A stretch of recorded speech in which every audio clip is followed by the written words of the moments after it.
Significant drama after the Belgian Grand Prix as initial race winner George Russell is disqualified for his car being 1.5 kilograms below the legal minimum weight, handing victory to none other than his teammate Lewis Hamilton. From RacingNews365.com, my name is Nick Golding and I'm joined by lead editor Ian Parks. Ian, what a dramatic conclusion to the race. It looked like Russell had performed a strategic piece of genius, and it also looked like it was going to be a 60th 1-2 in Mercedes F1 history. That is not the case. Russell is disqualified. Hamilton gets his 105th F1 win. I mean, before the summer break, how much drama do you want?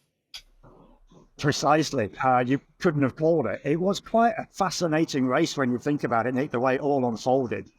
And it culminated in George Russell, who was the fifth different driver to lead the Grand Prix, going on to win the Grand Prix, or at least say take the checkered flag, let's put it that way, and on a one-stop strategy, which no other team even contemplated or thought was possible coming into this particular race, bearing in mind the tyre degradation that had shown itself across Friday practice, when we saw very similar conditions, nice and dry, nice and warm, arguably hotter today, track temperatures certainly up.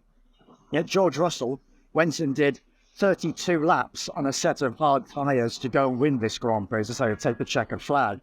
It looked, as you say, an absolute stroke of genius because it was his call. It was his suggestion to the team. And yet, here we are, how many hours later? Nearly three?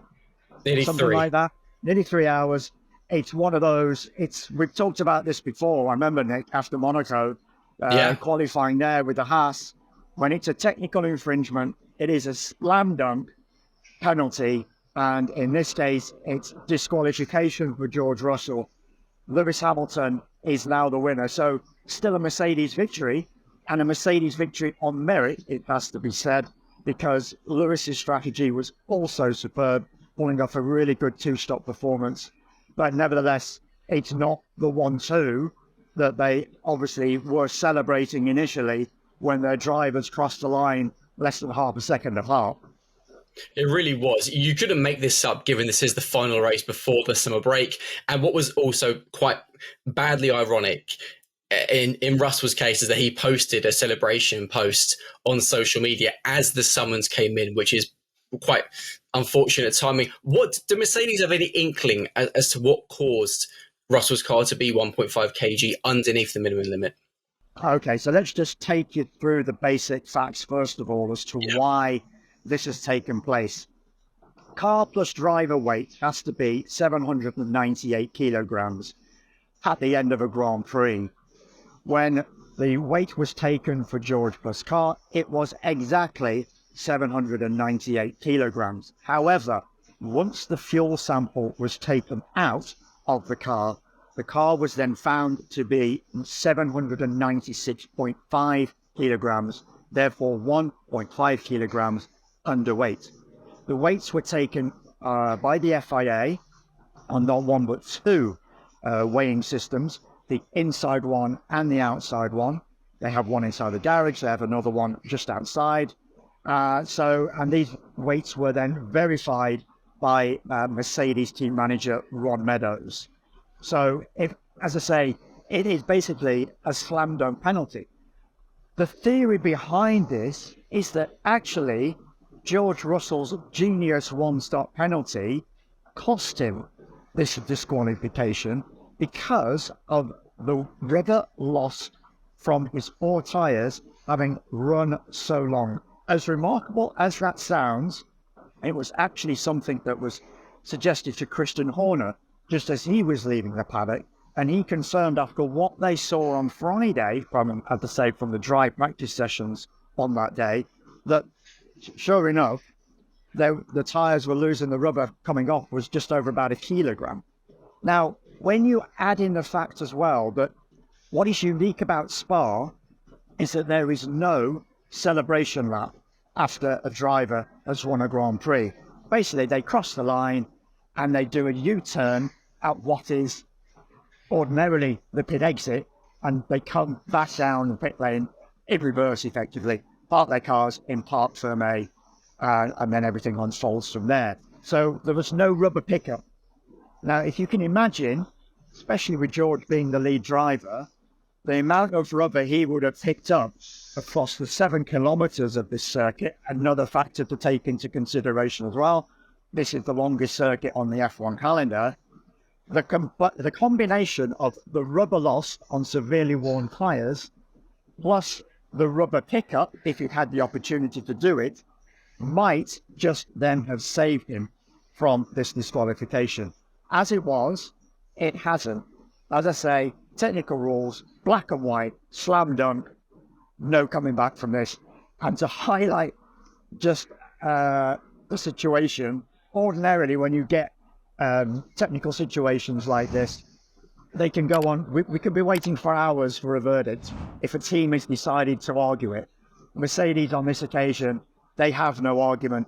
Toto Wolff has held his hands up on the team's behalf and said, we made a mistake.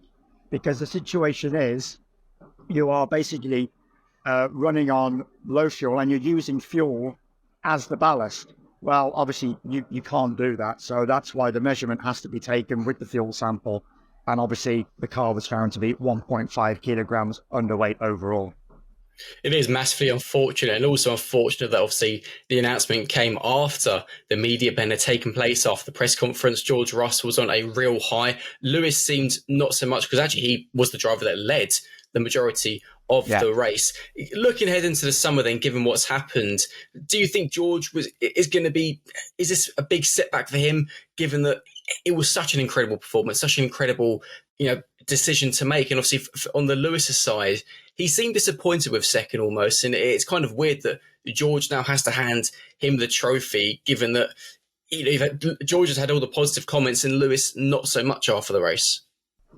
Yeah, when you look at the way the race unfolded, Lewis's disappointment stems from the fact that he didn't quite have the car and the tyres at the very end of the race when he had reeled in George with about 4 or 5 laps to go. So George, as I say, had powered on this one stop.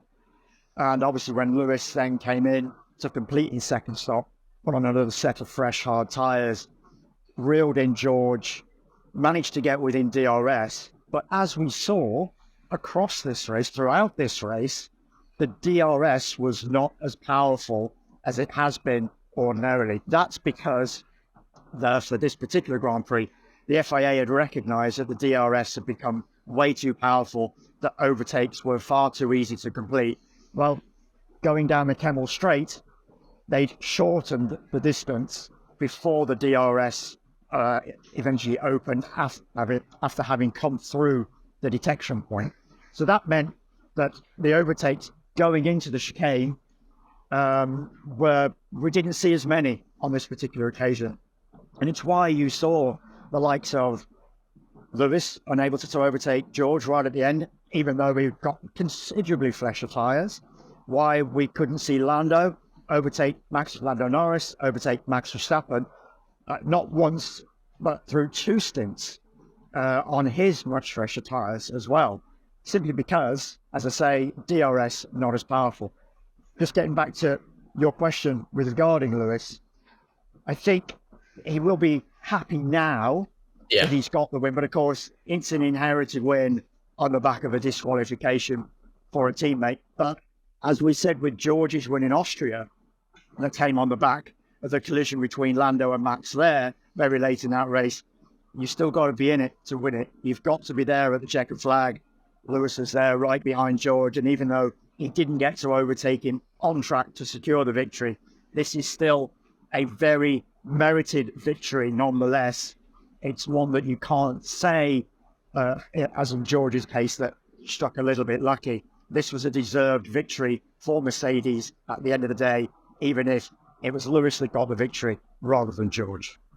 Definitely. I think it's quite clear as well that the changes Mercedes made to the car Friday night ahead of Saturday proved to be quite pivotal in the end. Yeah. Just to quickly go through just to go through the top 10 quickly, because Russell's disqualification has changed, well, everything. Obviously, Lewis Hamilton is now the race winner ahead of Oscar Piastri and Charles Leclerc, who inherits a podium. Max Verstappen in 4th, Lando Norris in 5th, Carlos Sainz 6th, Perez 7th, Alonso 8th, Ocon 9th, and Ricciardo inherits a point in 10th. Let's talk about McLaren, because very contrasting fortunes for the drivers today. Oscar Piastri had phenomenal pace, particularly at the end, caught up with the Mercedes battle for the lead, but didn't quite have enough time to make a move on Lewis or George. Whereas for Lando, as you mentioned, obviously was stuck behind Max, made his first pit stop possibly later than we all thought. And in the end, despite the fact that Lando's 5th and Max is only 4th, Max has still extended his lead in the Drivers' Championship. Only by 2 points. Only by 2 points. It's not all doom and gloom for Lando, even though, once again, he was criticising himself in the written media pen post-race. Basically turned around and said that he needs a reset, that he's made far too silly and stupid mistakes, quote-unquote, over the course of these past few races, and he feels that he's lost a considerable number of points in his battle with Max. It is naturally quite heavily in Max's favour, this championship. He has a considerable lead going into the final 11 races. I asked him specifically, Max, whether he felt comfortable with the lead that he's got, and in particular bearing in mind that his rivals around him are effectively taking points off one another. Max to that one said, fantastic, that's really great for him, because it means that if it was arguably just McLaren, for argument's sake, were the dominant force right now, then obviously, if they were scoring 1-2s every Grand Prix, then of course it would be a different situation. But you look at the top 4 today that eventually crossed the line, and you have a Mercedes, you have a McLaren, you have a Ferrari, and then you have a Red Bull. So that gives you some idea as to the way this season is shaping up, and it is still very much in Max's favour. On the Constructors' side, however, it's close. It is closer, that's for sure. Getting close, yeah. McLaren have now managed to reel in Red Bull by another chunk of points. I think you said 42, Nick? It's now correct? 40, with Russell's disqualification, it's 42. 42 points. So, when you think a 1-2 in a Grand Prix is worth 43 points, then that gives you some idea now as to how close McLaren are getting to Red Bull. It's definitely game on in that championship. But even though Max says he's not comfortable with the lead he's got, yes, there are 11 Grand Prix to go, and that's a massive chunk of points, then you've got to think that it's his for the losing over the second half of the season when we come back from the summer break. And obviously, given that the likes of Ferrari, McLaren and Mercedes were actually pretty strong today, stronger than in Mercedes and Ferrari's case, stronger than we expected, Verstappen going from 11th to 4th did feel almost a bit like a world champion's drive, given that he did make some important moves in the opening phases. However, you mentioned there, obviously, the Constructors' Championship is now down to just 42 points between Red Bull and McLaren. And the one driver who really needed a big race today from the front row of the grid was Sergio Perez. He was, to be polite, nowhere today. Ended up finishing 7th, did get the fastest lap following a late pit stop, was complaining about the car throughout the race. And we know, obviously, the clauses in his contract, I think both of which now can be activated, because he is down to 7th in the Drivers' Championship with obviously Russell's disqualification. A nightmare for Checo, given a Saturday as well that looked so promising. We face a very, very interesting situation on Wednesday of this week. Just to give people an update as to what's going on there. Ordinarily, what was due to take place at Imola on Wednesday was a TPC test for Liam Lawson, just part of his ongoing development, part of his ongoing education. But now it looks like it could very well turn into a comparison test between Liam and Daniel Ricciardo with regard to the potential replacement of Sergio Perez going into the final 11 races of the season. This is now, as we discussed, Nick, the Constructors' Championship is getting really serious. And as you say, regardless of Checo's performance on Saturday in qualifying, and we doffed our cap to him, tipped the hat. He did well, pulled out a good performance. Bottom line is, you've got to convert that into points. And yet again, he's failed to convert that into a significant number of points for this team. Complaining over the radio again about his car. He complained about it again in the post-race media pen. Just not happy. And if they cannot manage to get this car sorted for him, or, not so much Red Bull getting the car sorted for him, if he is unable to extract what should be able to, performance-wise, be extracted from that car, and let's face it, Max is able to do it, then you've got to fear now for Sergio Perez. He shut down all questions about his future in the pen. He didn't want to take any more. He's fed up of talking about it, he said. He's absolutely adamant he's going to be in that car in Zandvoort, the Dutch Grand Prix, first race back after the summer break. But then, if you think about it, what else is he going to say? He's got to talk positively. He's got to talk up his chances. He can't turn around and say, oh, well, yeah, I might be, or I'm not sure, and all that kind of stuff. As I say, he's got to be on the front foot with his comments. Otherwise, it's just going to sound like he's being defeatist. But in fairness, when it comes to getting the performance out of that car, he has for a long time now sounded defeatist. And if this TPC test on Wednesday, and it will be the 2022 Alpha Tauri that's going to be used between Liam and Daniel, if that TPC test, we could get a situation where one of those guys is going to be in the RB20 come the Dutch Grand Prix.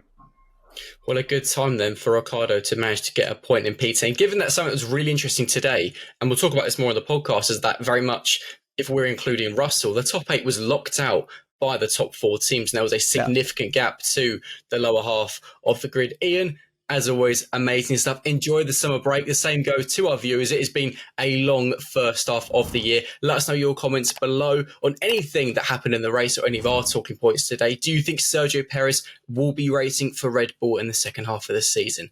This has been the Racing News 365.com F1 update. I've been Nick Golding alongside Ian Parks, and we will see you on Monday for the podcast. See you later. As always, take care, folks.